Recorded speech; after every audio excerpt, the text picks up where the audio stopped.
अस्सलामुअलैकुम। Wide vision की series foreign policy of Pakistan की 6th एपिसोड में खुश आमदीद। हमारा आज का मौजू है Afghan war and partnership with the US. Pakistan की फॉरेन पॉलिसी का ये 5th फेज़ है। इस फेज़ में पाकिस्तान की फॉरेन पॉलिसी का मरकज़ो महवर अफगान वॉर रहा है। यूएसएसआर का अफगानिस्तान पर हमला एक दुनिया के लिए चौंका देने वाला अमल था। अगर आप यूएसएसआर के उस वक्त के जुग्राफिये पे नज़र डालें तो आपको सोवियत यूनियन की अफ़गानिस्तान पर हमले की वजूहात समझ में आती है।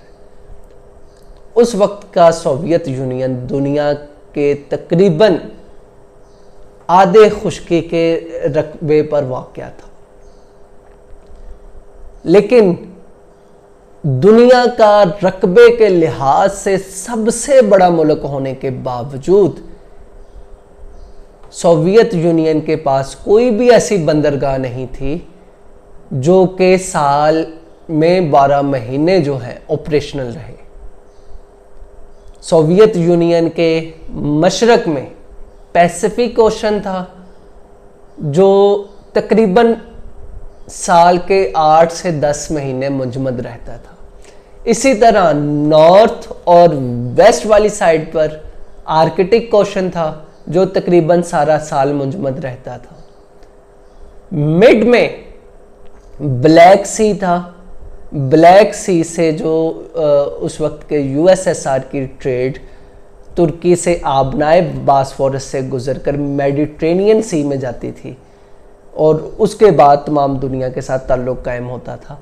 तो ये रास्ता अगरचे यूएसएसआर के लिए लिमिटेड सतह पे मौजूद था, लेकिन इसमें ख़तरात भी बहुत ज़्यादा थे और इसमें यूएसएसआर की ज़रूरत भी पूरी नहीं होती थी। अब 4th ऑप्शन यूएसएसआर के पास ये था कि अफ़गानिस्तान पर हमला करने के बाद पाकिस्तान का सूबा बलूचिस्तान पर हमला करके उसे सोवियत यूनियन में मर्ज कर दिया जाए और इस तरह गर्म पानियों तक रसाई हासिल कर ली जाए, वो गर्म पानी जो कि साल के 12 महीने ऑपरेशनल रहता है। असल मकसद ये था। यूएसएसआर ने इस मकसद के हसूल के लिए 27 दिसंबर 1979 में अफ़गानिस्तान पर हमला कर दिया और उस पर अफ़गानिस्तान पर कब्ज़े का अपना प्रोग्राम उसे हतमी शक्ल देने के लिए भरपूर अंदाज में काम शुरू कर दिया। पाकिस्तान ने इस हमले को इंतहाई ज़्यादा तशवीश की निगाह से देखा। सरहद और बलूचिस्तान के लोगों ने सोवियत यूनियन के इनखला का मुतालबा किया और पाकिस्तान ने आज़ाद दुनिया की खुद मुख्तारी पर हमले से इसको तशबीह दी। सोवियत यूनियन के हमले के 1 साल बाद पाकिस्तान में तकरीबन 30 लाख अफ़गान मुहाजिरीन की आमद हुई। यूँ पाकिस्तान मुश्किलात का शिकार हो गया। इसके साथ साथ पाकिस्तान को इस बात का भी अंदाज़ा था कि अफ़गानिस्तान पर कब्ज़ा मुकम्मल करने के बाद सोवियत यूनियन पाकिस्तान पर हमला करेगा। लिहाजा पाकिस्तान ने पाकिस्तान से ही रहते हुए अफ़गान जंग को ऑपरेट करने का मुसम्मम इरादा कर लिया। इसी दौरान पाकिस्तान और अमेरिका के ताल्लुकात जो कि इंतहाई ज़्यादा कशीदा थे, लेकिन सोवियत यूनियन का अफ़गानिस्तान पर हमले के बाद ये ताल्लुकात नॉर्मल हो गए।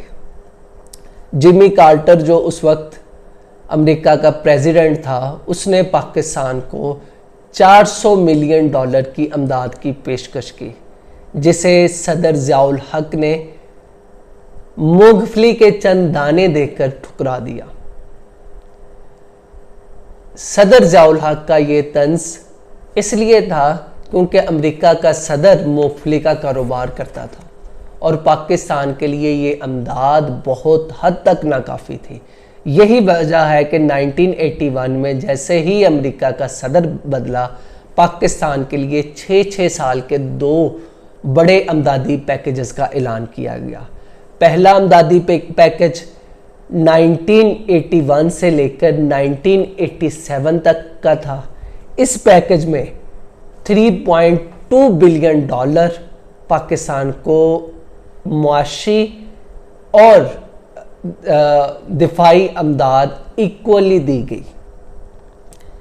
और इसी दौर में पाकिस्तान ने अमेरिका से 40 F-16 खरीदे और ये 40 F-16 जो कि इस अमदाद से हटकर थे, जिनकी लागत $1.2 बिलियन थे।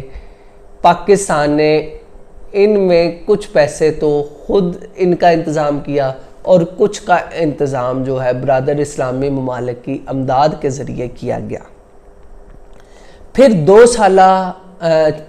दूसरा 6 साला अमदादी पैकेज जो कि 1987 से 1993 तक का था, इसमें $4.2 बिलियन की अमदाद का ऐलान किया गया, जिसमें $2.28 बिलियन मईशत की बेहतरी के लिए रखा गया और $1.74 बिलियन पाकिस्तान के दिफा के लिए रखा गया।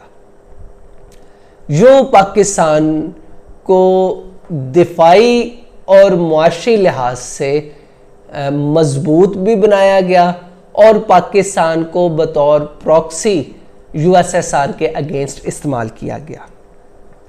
पाकिस्तान में ISI और CIA ने दोनों ने मिलकर ऑपरेशन का आगाज़ किया और दुनिया भर से, तमाम दुनिया से जो है मुजाहिदीन को पाकिस्तान में लाया जाता, पेशावर के मदारस में उनकी तरबियत की जाती और फिर उनको अफ़गानिस्तान में सोवियत यूनियन के ख़िलाफ़ लड़ने के लिए भेज दिया जाता।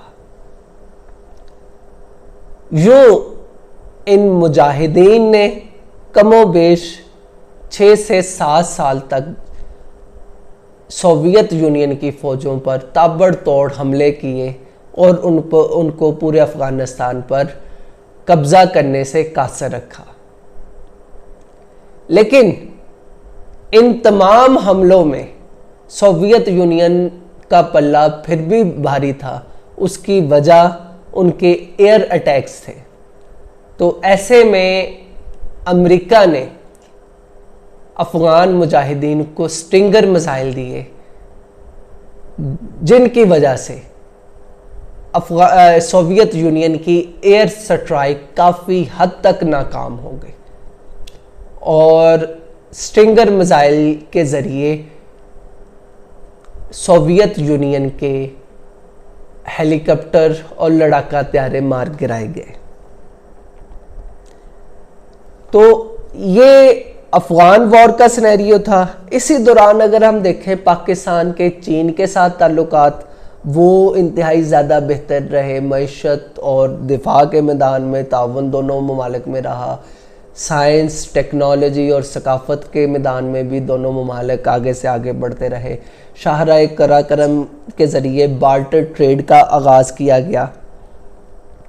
फिर मुस्लिम ममालिक के साथ भी ताल्लुकात इंतहाई ज़्यादा खुशगवार रहे।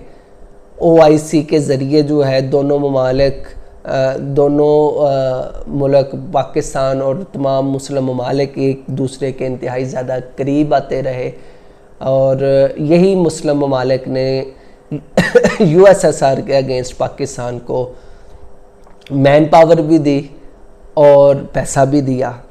फिर भारत के साथ ताल्लुकात इस दौर में अप डाउन का शिकार रहे। इसी दौर में 1979 से लेकर 89 तक का दौर दोनों ममालिक के लिए उतार चढ़ाव का बाइस रहा। 84 में सियाचिन का वाक़या हुआ। फिर 87 में इंडिया ने पाकिस्तान की सरहद पर अपनी अफवाज ला खड़ी की और पाकिस्तान पर हमला करने के लिए तैयार हो गया। ऐसे में पाकिस्तान के सदर ज़ियाउल हक ने क्रिकेट डिप्लोमेसी का इस्तेमाल करते हुए इंडिया का विज़िट किया और वापसी पर राजीव गांधी को ये पैगाम दिया कि पाकिस्तान एटम बम बना चुका है, मौजूदा जंग कन्वेंशनल वॉर नहीं होगी बल्कि अनकन्वेंशनल वॉर होगी, जिसमें दोनों ममालिक जो है सफाई हस्ती से मिट जाएंगे। तो ज़ियाउल हक की ये धमकी काम आई और इंडिया ने अपनी अफवाज को बॉर्डर से हटा लिया। और फिर राजीव गांधी ने सार्क कॉन्फ्रेंस के लिए 1988 में पाकिस्तान का विज़िट किया, फिर 1989 में किया विज़िट, और यूँ दोनों ममालिक के ताल्लुकात कुछ देर के लिए नॉर्मल हुए। फिर उसके बाद अफ़गानिस्तान का मसला और जिनेवा अकॉर्ड हुआ। अफ़गानिस्तान के मसले को हल करने के लिए जिनेवा अकॉर्ड, जो कि अप्रैल 1988 को हुआ, यूएनओ ने इब्तिदा से ही कोशिश करना शुरू कर दी थी कि अफ़गानिस्तान से सोवियत यूनियन की अफवाज इनखला करे और अफ़गानिस्तान दोबारा पुरअमन मुल्क बने। तो इस एकॉर्ड के लिए 4 अहम तरीन पॉइंट्स ज़ेर बहस थे। एक ये कि सोवियत यूनियन की फ़ौज का मुकम्मल तौर पर इनखला हो। दूसरा ये कि आइंदा कोई भी मुल्क अफ़गानिस्तान में मुदाखलत ना करे, यानी अदम मुदाखलत की पॉलिसी जो है अफ़गानिस्तान पर हो। फिर उसके बाद ये मुआहदे जो हैं इनके ज़मानत के लिए बैनुल अक़वामी इदारों की जो है ज़मानत ली जाए। और फोर्थ पे अफ़गान मुहाजिरीन की वापसी को यकीनी बनाया जाए।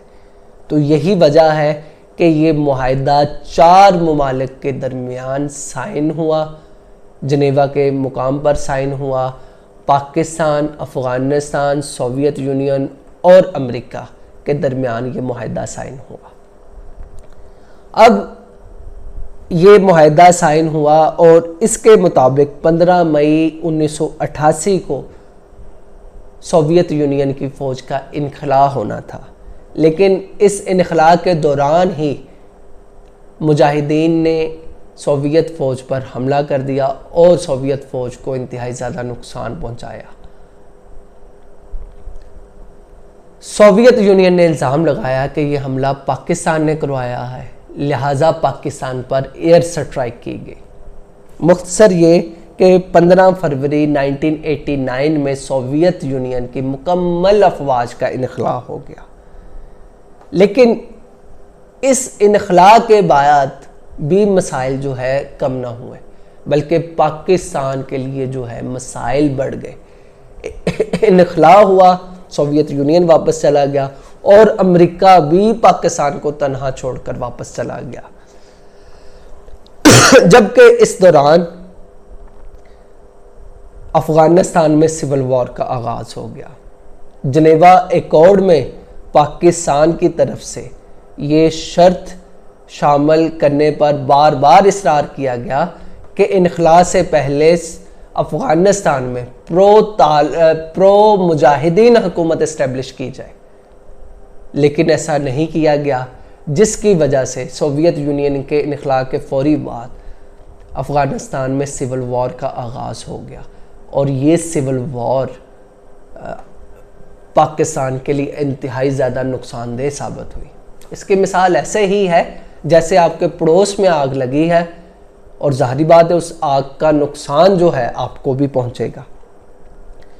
फिर दूसरी बड़ी वजह जो कि जनेवा एकॉर्ड में कहा गया कि मुहाजिरीन की जो है वापसी को यकीनी बनाया जाए। अब सिविल वॉर लग गई, जिसकी वजह से ये 30 लाख मुहाजिरीन फर्दर पाकिस्तान में ठहरे और पाकिस्तान को इनकी मेहमान नवाजी करना पड़ी।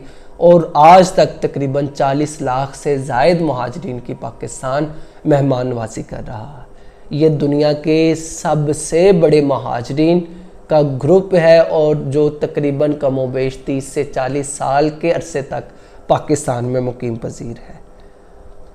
मसाइब अभी ख़त्म नहीं हुए, बल्कि पाकिस्तान का सबसे बड़ा इत्तेहादी अमेरिका ने भी पाकिस्तान से नज़रें मोड़ ली। पाकिस्तान की एटमी सलाहियत और एटमी कुव्वत पर काम करने की वजह से, एटम बम पर काम करने की वजह से अमेरिका ने पाकिस्तान पर प्रेसलर अमेंडमेंट का निफाज कर दिया, जिसके मुताबिक पाकिस्तान के मुआशी और दिफाई अमदाद बिल्कुल ख़त्म कर दी गई और पाकिस्तान पर पाबंदियाँ लगा दी गई। और इस अरसे के दौरान पाकिस्तान और अमेरिका के दरमियान जो भी फ़ौजी तरबियत, फ़ौजी ट्रेनिंग हो रही थी उसे भी ख़त्म कर दिया गया और वो तमाम फ़ौजी जो कि अमेरिका में तरबियत हासिल कर रहे थे उनको भी वापस भेज दिया गया। यूँ इंटरनेशनल पॉलिटिक्स जो कि इंतहाई ज़्यादा रियलिस्ट है, सेल्फ सेंटर्ड है, उसने पाकिस्तान से अपना काम लिया और टिश्यू की तरह पाकिस्तान को उठाकर डस्टबिन में फेंक दिया और पाकिस्तान को अपने मिसाइल से लड़ने के लिए कह दिया गया, जिसकी वजह से पाकिस्तान को बहुत ज़्यादा नुकसान का सामना करना पड़ा। अगर इसी दौर में अमेरिका और सोवियत यूनियन इन तमाम मसाइल को हल कर लेते तो 9/11 का वाक़या ना होता, अमेरिका को कभी भी यहाँ पर आकर जंग ना करनी पड़ती, 18 से 19 साल तक की तवील जंग में अपने फ़ौजियों का और अपनी मईशत का नुकसान ना उठाना पड़ता। तो ये वो टाइम था कि जिसमें अमेरिका ने अपना काम पूरा करके वापस निकला। इसमें इब्तिदा में तो पाकिस्तान को नुकसान पहुंचा, लेकिन 9/11 के बाद जो है अमेरिका को भी इस नुकसान में शरीक होना पड़ा।